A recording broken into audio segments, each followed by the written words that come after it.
அதிமுக ஆட்சி அமைஞ்சு 28 மாதம் கழிச்சு அதிமுக அழுத்தத்தினால மகளிர் உரிமை கொடுத்தாங்கன்னு சொல்லி எடப்பாடி பேசியிருக்காரு. இது ஒன்றும் அழுத்த வேண்டியது இல்லையே. அழுத்தம் அவங்க ஏற்கனவே கஜானாவை காலி பண்ணி வச்சுட்டு போனாங்க. வாக்குறுதியை தேர்தல் காலத்தில் முதலமைச்சர் அவர்கள் அன்றைக்கு எதிர்கட்சி தலைவராக இருக்கும் நேரத்தில் கொடுத்தாரு. கொடுத்த வாக்குறுதியை நிறைவேற்றுவதற்கு எல்லா வகையிலும் தயார் செய்ய வேண்டும். அரசின் திட்டத்தை செயல்படுத்துறதுல ஏதோ போற போக்கில் எல்லாம் பண்ணிட்டு போக முடியாது.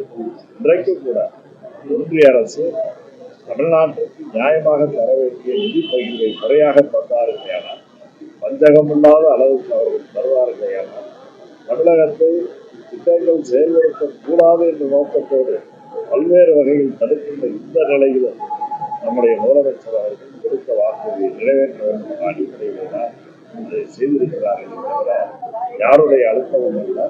மக்களுக்கு சொன்னதை செய்கின்ற முதலமைச்சர் என்ற அந்த அடிப்படையில் சொன்னதை செஞ்சது மட்டும்தான், சொல்லாததையும் செய்திருக்கிறார்கள். விவசாயிகளுக்கு வழங்கப்படுற டிராக்டர் கட்சி பார்த்து வழங்குறதா எடப்பாடியார் குற்றச்சாட்டு கூடலூர்ல அந்த மாதிரி கட்சி பார்த்து வழங்குறாங்கன்னு சொல்றீங்க. நீங்க இன்னும் சொல்ல போனாக்க நாங்கள் சார்ந்த இன்றைக்கு ஆளுங்கட்சியான திமுக இயக்கத்தை சார்ந்தவர்கள் என்ன சொல்றாங்க, இந்த அரசாங்கத்துல பார்த்தீங்கன்னா மாற்றுக் கட்சிக்காரங்களுக்கு தான் பலன் கிடைக்குதுன்னு சொல்றாங்க. அவர் ஏதோ தன்னுடைய அரசியல் ஆதாயங்களுக்காக அரசியல் நடத்துறவர்கள் வெளியில ஒரு அரசியல் தலைவராக நாம் வருகிறவங்க ஏதாவது சொல்ல வேண்டும் என்பதற்காக அவர் சொல்லியிருக்கிறார். ஏற்கனவே கூட பழனிசாமி அழுத்தம் கொடுத்துனா முதலமைச்சர் இந்த உரிமை தொகையெல்லாம் கொடுக்குறாங்கன்னு கேட்டீங்க. அழுத்தம் அவருக்கு தான், பழனிசாமிக்கு தான் அழுத்தம் வந்துருக்கு. அது எங்க இருந்து வந்துச்சு, யார் மூலமா வந்துச்சுன்றதெல்லாம் உங்களுக்கு தெரியும்.